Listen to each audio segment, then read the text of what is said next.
Hello दोस्तों, आप सभी का स्वागत है civil fundamental online teaching platform पर। तो दोस्तों, जैसा कि आप सब जानते हैं, हमने एक कंसेप्ट बूस्टर सीरीज स्टार्ट की हुई है। उसी सीरीज को आगे बढ़ाते हुए आज हम स्टार्ट कर रहे हैं आरसीसी का एक टॉपिक जो कि लिमिट स्टेट मेथड से रिलेटेड है और वो है assumptions in the analysis for flexor. और फ्लेक्सर का मतलब हमने पहले ही पता था, हमने स्ट्रेंथ ऑफ मटेरियल में देख लिया था कि फ्लेक्सर का मतलब होता है बेंडिंग। कहीं पर बेंडिंग लिखा हो या फ्लेक्सर लिखा हो, उसका मतलब एक ही होता है। और ये दोनों टर्मिनोलॉजीज बीम के लिए यूज करी जाती है। तो मतलब बीम की डिजाइनिंग में कौन कौन सी अजम्पशंस यूज करी जाएगी, वो देखनी है आज हमें। और यहां से ये भी पता चलेगा कि किसी भी थ्योरी की जो अजम्पशन होती है वो कितनी इंपॉर्टेंट होती है, जिसे हम नॉर्मल प्रिपरेशन के दौरान नेग्लेक्ट कर देते हैं। तो चलिए स्टार्ट करते हैं अपनी पहली अजम्पशन से। सबसे पहली assumption है plane section normal to the beam axis remains plane before bending and after bending. मतलब ध्यान से समझो, मान के चलते हैं कि हमारा कोई ये रेक्टेंगुलर सेक्शन है, रेक्टेंगुलर या स्क्वायर क्रॉस सेक्शन है, और मैं इसे एक पर्टिकुलर अमाउंट फोर्स से खींच रहा हूं। अगर मैं पर्टिकुलर अमाउंट ऑफ फोर्स से खींच रहा हूं तो हो सकता है कुछ टाइम बाद जा करके ऐसा हो जाए कुछ,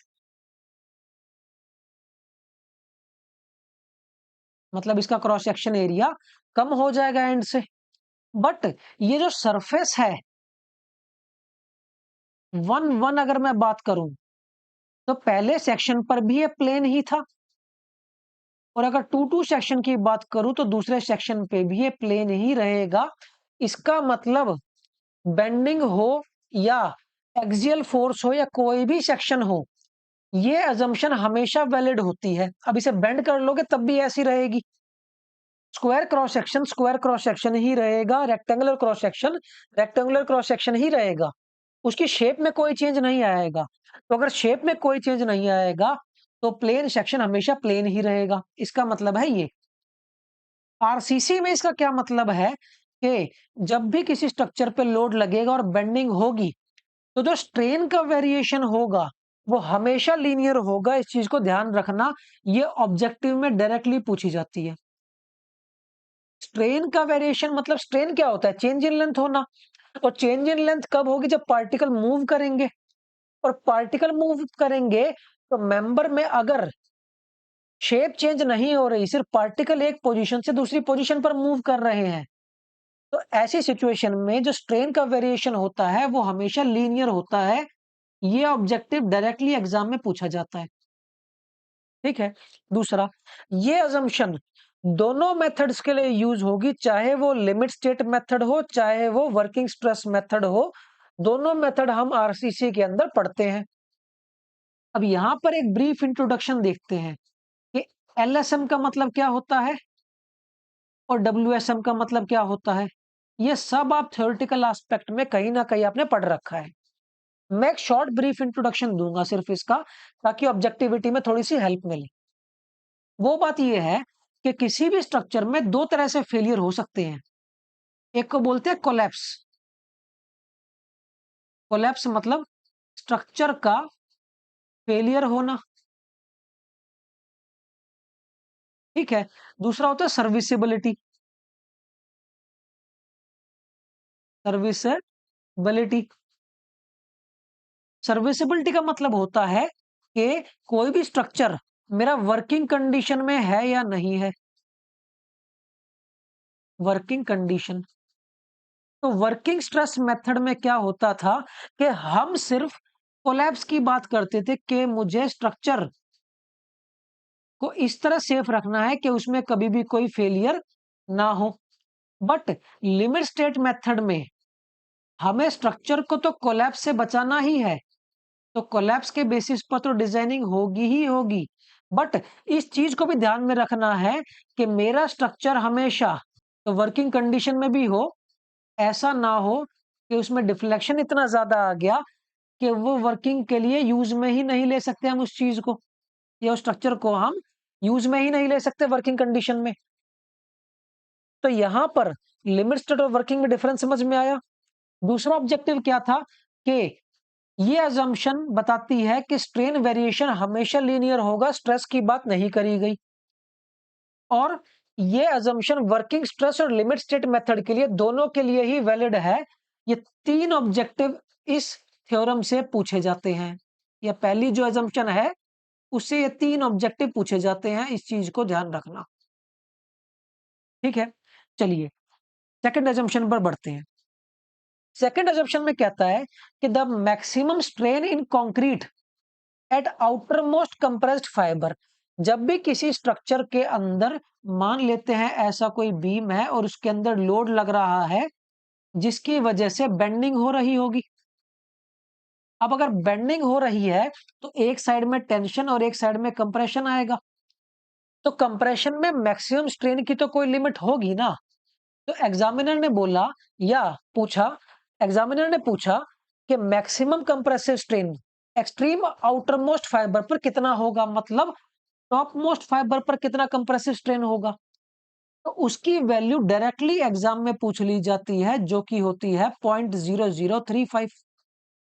और ये वेरिएशन किसका है, ये वेरिएशन है स्ट्रेन का। क्योंकि स्ट्रेन वेरिएशन तो हमने बताया था कि लीनियर होता है। दोनों एजम्पशन क्लियर है। Same as it is strain हम टेंशन साइड में भी निकालेंगे, बट उसकी अजम्पशन आगे पढ़ेंगे। तो आई होप ये दो अजम्पशन आपको क्लियर हो गई होगी अब तक। अब चलते हैं अपनी तीसरी अजम्पशन पर। अगली अजम्पशन क्या कह रही है वो ध्यान से समझो। Partial safety factor for steel is taken as 1.15 और पार्शियल सेफ्टी फैक्टर को जो डिनोट करा जाता है वो गामा एस टी से करा जाता है और इसकी वैल्यू है 1.15। और partial safety factor of concrete को डिनोट करा जाता है गामा सी से जिसकी वैल्यू होती है 1.5। ये दोनों की दोनों चीजें ऑब्जेक्टिव में पूछी जाती हैं। ठीक है, तो यहां से एक चीज मुझे क्लियर हुई कि पार्शियल सेफ्टी फैक्टर, जो partial safety factor of steel है वो कम है partial safety factor of concrete से। अब इसका रीजन क्या है, देखो कोई भी फैक्टर ऑफ सेफ्टी या पार्शियल सेफ्टी फैक्टर हम इसलिए बढ़ाते हैं क्योंकि स्ट्रक्चर के फेल होने के चांसेस ज्यादा होते हैं। तो जिसका ज्यादा पार्शियल सेफ्टी फैक्टर होगा या फैक्टर ऑफ सेफ्टी होगा उसे हमें प्रोटेक्ट करके रखना होगा, इसलिए हमने फैक्टर ऑफ सेफ्टी बढ़ाया है। तो कंक्रीट एक हेट्रोजीनियस मटेरियल है और स्टील एक होमोजीनियस मटेरियल है। क्योंकि उसके अंदर होमोजेनिटी है स्टील के अंदर, इसीलिए जो क्वालिटी पैरामीटर्स हैं वो स्टील के ज्यादा बेटर हैं एज कंपेयर टू कंक्रीट। यही रीजन है कि स्टील के क्वालिटी पैरामीटर अच्छे होने की वजह से हम उसका पार्शियल सेफ्टी फैक्टर कम यूज करते हैं। तो कम होने का रीजन क्या है कि क्वालिटी पैरामीटर्स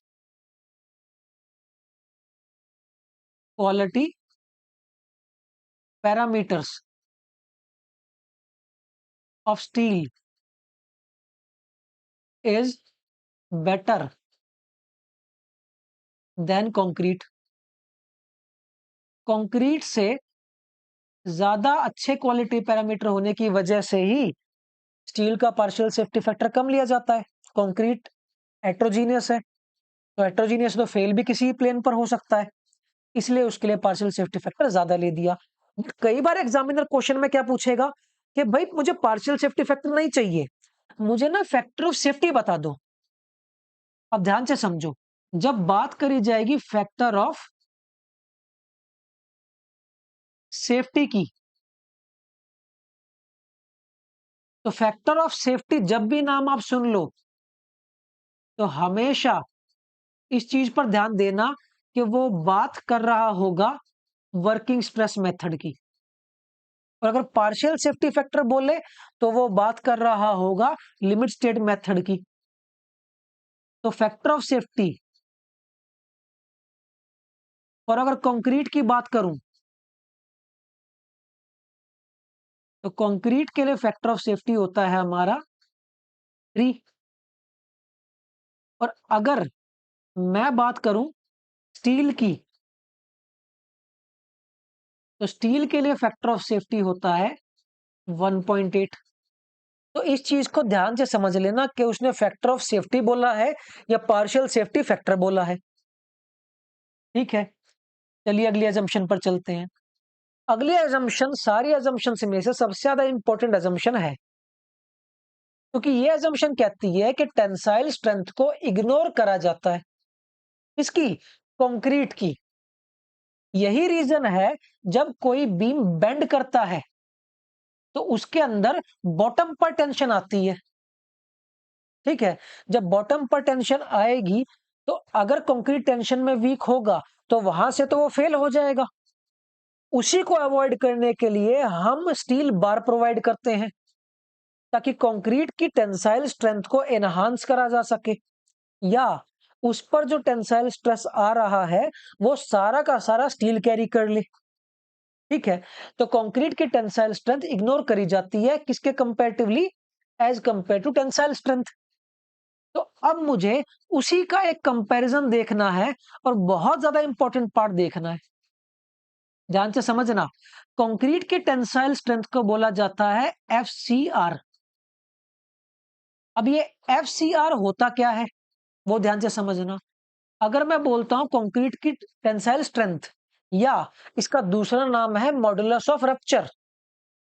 ठीक है, और इसे डिनोट करा जाता है एफसीआर से।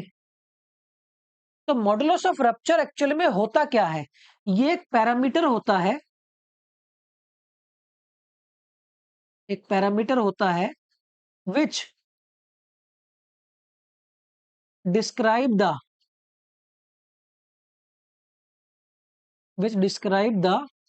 ध्यान से समझना इस वर्ड को, onset of cracking. Onset of cracking, जब किसी कंक्रीट में सबसे पहला टेंसाइल क्रैक डेवलप हो तो उस सिचुएशन पे जो उस पर स्ट्रेस लग रहा होगा उसे बोलते हैं मॉडुलस ऑफ रप्चर।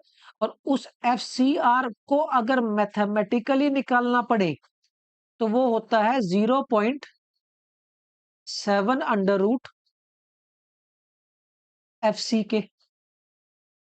और एफसी के हमें पता है ये होती है कैरेक्टरिस्टिक स्ट्रेंथ ऑफ कंक्रीट। तो मुझे टेंसाइल स्ट्रेंथ के बारे में पता चल गया, मुझे कंप्रेसिव स्ट्रेंथ के बारे में पता चल गया। ठीक है, अब मैं एक छोटा सा एग्जांपल देख रहा हूं कि क्या रिलेशन होता होगा टेंसाइल और कंप्रेसिव में, आपस में स्ट्रेंथ में। उसके बेसिस पर फिर देखूंगा कि भाई मुझे टेंसाइल स्ट्रेंथ को इग्नोर क्यों करना पड़ा और किस तरह से ऑब्जेक्टिव फ्रेम हुए हैं। तो मैंने क्या करा, कुछ ग्रेड ऑफ कंक्रीट लिए, जैसे कि M20। ठीक है, फिर लिया M25। ठीक है, और मैंने लिया फाइनली M30। तो ये ग्रेड ऑफ कंक्रीट है जिसमें 20, 25 और 30 ये कैरेक्टरिस्टिक स्ट्रेंथ है जिसे मैं FC के से डिनोट करता हूं। ठीक है, अब मुझे निकालना है कंप्रेसिव स्ट्रेंथ और tensile strength her grade of concrete के लिए। अगर मैं M20 की बात करूं तो इसके लिए FCK की वैल्यू, बहुत ध्यान से समझना इसे, FCK की वैल्यू है 20। और अगर मैं इसी के लिए FCR की वैल्यू कैलकुलेट करूं तो मतलब .7 अंडर रूट FCK। तो वैल्यू अगर निकाल के देखोगे तो वो वैल्यू आएगी 3.13। ये न्यूटन पर mm² के अंदर है, न्यूटन पर mm²। अगर M20 की 5 की बात करूं तो सेम एज इट इज जो FCK की वैल्यू होगी वो होगी 25, और जो FCR की वैल्यू होगी 0.7 अंडर रूट FCK, तो ये होगी 3.5। और फाइनली अगर कैलकुलेट करूं M30 के लिए तो FCK की वैल्यू होगी 30 और FCR की वैल्यू होगी, कैलकुलेट करेंगे तो 0.7 अंडर रूट FCK से 3.8 न्यूटन पर mm²। अब ये मैंने टेंसाइल और कंप्रेसिव स्ट्रेंथ निकाल ली, यहां से आपको ये पता चला कि as compare to compressive strength concrete की टेंसाइल स्ट्रेंथ बहुत ज्यादा कम होती है भाई। ठीक है, अब मुझे निकालना परसेंटेज टेंसाइल स्ट्रेंथ। अगर मैं परसेंटेज टेंसाइल स्ट्रेंथ निकालना चाहूं तो वो कितनी आएगी? परसेंटेज टेंसाइल स्ट्रेंथ मतलब एफसीआर बाय एफसीके, तो ये कंप्रेसिव स्ट्रेंथ के कॉरस्पॉन्डिंग ही निकाल लोगे। तो एफसीआर बाय एफसीके की वैल्यू निकाल चुके हो, अगर मैं इसकी परसेंट निकाल लूं तो ये परसेंट आएगी 15.65%।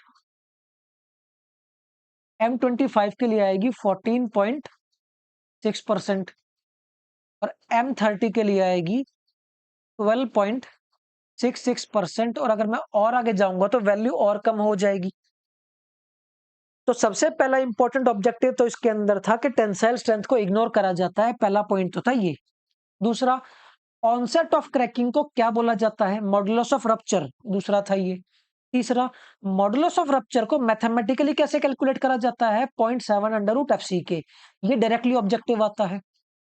ठीक है, मॉडुलस ऑफ रप्चर आप निकाल सकते हो। अब सबसे इंपॉर्टेंट 3 पॉइंट्स जो मुझे यहां पर समझाने हैं, जो इसके रिजल्ट है। सबसे पहला कंक्लूजन रिजल्ट ध्यान से समझना, स्टैंडर्ड कंक्लूजन। पहला पॉइंट है, as the grade of concrete increases, जैसे जैसे ग्रेड ऑफ कंक्रीट इंक्रीज करेगा, नीचे की तरफ जैसे जैसे मैं जा रहा हूं, टेंसाइल स्ट्रेंथ इंक्रीज कर रही है। ठीक है भाई, पहले टेंसाइल स्ट्रेंथ कितनी थी? 3.13, दूसरे केस में 3.5 और तीसरे केस में 3.8।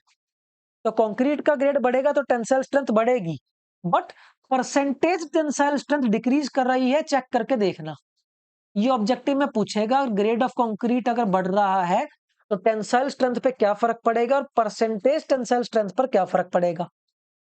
ठीक है, दूसरा चौथा ऑब्जेक्टिव अपना, tensile strength of concrete lies between 10 to 15% of compressive strength. ये डायरेक्ट ऑब्जेक्टिव में आता है भाई, रिपीट मोड पे। ये जो टेंसाइल स्ट्रेंथ है वो 10 से 15% के बीच में है, हम देख भी रहे हैं। M20 से M35 अगर मैं आगे जाऊंगा तो 10 से 15% के बीच की रेंज ही आएगी। ठीक है, और जो मैंने परसेंटेज टेंसाइल स्ट्रेंथ निकाली है, ये कंप्रेसिव स्ट्रेंथ के कंपैरेटिव में निकाली है। क्लियर है?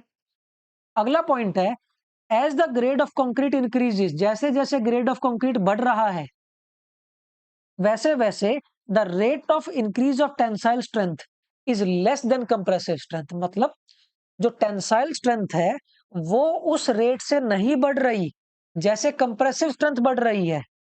मतलब M20 से 25 पे जब गया तो 3.13 से 3.5 ही हुई, बट कंप्रेसिव स्ट्रेंथ 20 से 25 हो गई। ठीक है, तो तीसरा पॉइंट भी एग्जामिनर पॉइंट ऑफ व्यू बहुत ज्यादा इंपॉर्टेंट है। तो एग्जाम में 3 क्वेश्चन पूछेगा ऐसे लगातार। अगर ग्रेड ऑफ कंक्रीट इंक्रीज करेगा तो टेंसाइल स्ट्रेंथ इंक्रीज करेगी या डिक्रीज करेगी?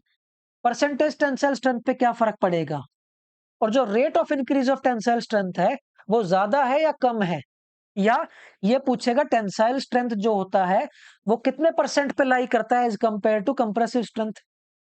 तो कम से कम इस अजम्पशन पर ही 7 से 8 ऑब्जेक्टिव पूछे जाते हैं भैया। क्लियर है पार्टी वाला? इससे पीछे वाली अजम्पशन पर भी कम से कम 3 ऑब्जेक्टिव पूछे जाएंगे। पार्शियल सेफ्टी फैक्टर या फैक्टर ऑफ सेफ्टी पर पूछ लेगा। उससे पिछली अजम्पशन पर भी कम से कम एक ऑब्जेक्टिव पूछा जाएगा। तो शुरू की 4 अजम्पशन में ही हमने कम से कम 15 से 20 ऑब्जेक्टिव कवर कर लिए। अब पढ़ते हैं पांचवी अजम्पशन। पांचवी अजम्पशन में कह रहा है, जैसे हमने मैक्सिमम स्ट्रेन कंप्रेशन में निकाला था वैसे ही टेंशन के अंदर भी कोई ना कोई मैक्सिमम स्ट्रेन होगा। तो ये अजम्पशन है कि maximum tensile strain at failure, जब फेल हो रहा होगा तो जो मैक्सिमम टेंसाइल स्ट्रेन है वो ज्यादा होगा 0.87 Fy बाय E प्लस 0.002। अब जिस पॉइंट पर स्टील बार प्लेस करी गई है उस पॉइंट पर कंक्रीट भी तो है। अब कंक्रीट के अंदर स्ट्रेन होता है 0.002, बट वहां पर स्टील में भी कोई ना कोई स्ट्रेन होगा। तो स्टील में स्ट्रेन होगा, स्टील में स्ट्रेस तो हो गया 0.87 Fy। स्ट्रेस को अगर मॉडुलस ऑफ इलास्टिसिटी ई से डिवाइड कर दूंगा तो स्ट्रेन आ जाएगा। तो ये जो स्ट्रेन है वो कंक्रीट के अंदर है और ये जो स्ट्रेन है वो स्टील के अंदर है। तो total strain at the location of steel हो गया ये दोनों का समेशन। अब modulus of elasticity of steel तो हमारा कांस्टेंट होता है 2 इंटू 10⁵ न्यूटन पर mm square. But grade of steel तो अलग अलग होते हैं। ग्रेड ऑफ स्टील में तो Fe 250 भी आ सकता है, Fe 415 भी आ सकता है और Fe 500 भी आ सकता है। अब इन तीनों के लिए अलग अलग स्ट्रेन निकलेगा अगर मैं वैल्यू रखूंगा तो। मैक्सिमम स्ट्रेन में अगर वैल्यू रखूंगा Fy की तो तीनों के लिए अलग अलग वैल्यू आएगी। तो सबसे पहली वैल्यू आएगी 0.0031। इसे कभी कभी लिखा जाता है 0.31%। ठीक है। दूसरी वैल्यू जब Fy की जगह 415 रखूंगा तो वो वैल्यू आएगी 0.0038 और इसे लिख सकता हूं 0.38%। और फाइनली 0.0041 या 0.41%। ये सारे रिजल्ट ऑब्जेक्टिव में पूछे जाते हैं। या तो मैक्सिमम स्ट्रेन पूछेगा फॉर्मूला वाइज, या ये तीन रिलेशन पूछ लेगा। तो इस पर 4 ऑब्जेक्टिव इस पर बनते हैं। समझ में आई ये वाली अजम्पशन। अब बात करते हैं फाइनल अजम्पशन की। फाइनल अजम्पशन कह रही है कि the design stress of concrete is taken as 0.67 FCK। अब 0.67 FCK डिजाइन स्ट्रेस है और इस पर पार्शियल सेफ्टी अप्लाई करना है and partial safety applied on it. Partial safety factor of concrete कितना होता है 1.5। तो ये वैल्यू आ गई 0.45 FCK। ठीक है। यही होगी हमारी working value, working stress in concrete. ठीक है। तो डिजाइन स्ट्रेस पूछेगा तो 0.67 FCK वैल्यू बताओगे। बट अगर वर्किंग या परमिसिबल पूछ ले तो उस केस के अंदर आप बताओगे 0.45 FCK। और इस पर एक ही ऑब्जेक्टिव पूछा जाता है। और ये जो वेरिएशन होता है, अगर इस वेरिएशन की बात करूं तो ये है 0 पॉइंट। तो इस वेरिएशन को हमेशा बोला जाता है कि पैराबोला, पैराबोला टू रेक्टेंगुलर। जो स्ट्रेस वेरिएशन होता है कंक्रीट के अंदर वो पैराबोला से रेक्टेंगुलर होता है, ना कि रेक्टेंगुलर से पैराबोला।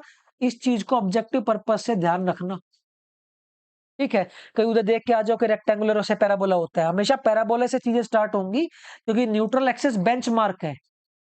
तो 2 ऑब्जेक्टिव लास्ट अजम्पशन से, 4 ऑब्जेक्टिव पांचवी अजम्पशन से, 6 ऑब्जेक्टिव, 8 ऑब्जेक्टिव इससे, 8 और 6 14, 14 ऑब्जेक्टिव अब तक। 14 और 3 17, 17 और 1 18 और 18 और पहली अजम्पशन से 3 ऑब्जेक्टिव। ऑलमोस्ट 21 ऑब्जेक्टिव कवर करे हैं आज हमने। अगर एजम्पशन पर कोई भी क्वेश्चन आया तो इससे बाहर कोई क्वेश्चन नहीं आएगा, इस चीज को ध्यान रखना। क्लियर है पार्टी वाला। तो दोस्तों इसी के साथ हमारी बूस्टर सीरीज की क्लास कंप्लीट होती है। आप सभी चैनल से जुड़े रहिए ताकि आने वाले समय में सभी इंपॉर्टेंट कंसेप्ट सीख सके। हमने बूस्टर सीरीज वीडियोस की एक प्लेलिस्ट बना रखी है जिसका लिंक आपको डिस्क्रिप्शन में मिल जाएगा। इस क्लास की पीडीएफ के लिए आप हमें टेलीग्राम पर ज्वाइन कर सकते हैं और पेड कोर्स के लिए सिविल फंडामेंटल ऐप को डाउनलोड कर सकते हैं जिसका लिंक आपको डिस्क्रिप्शन में मिल जाएगा। तो मिलते हैं दोस्तों बूस्टर सीरीज की अगली क्लास में। तब तक के लिए पढ़ते रहिए, ध्यान रखिए। See you in the next class.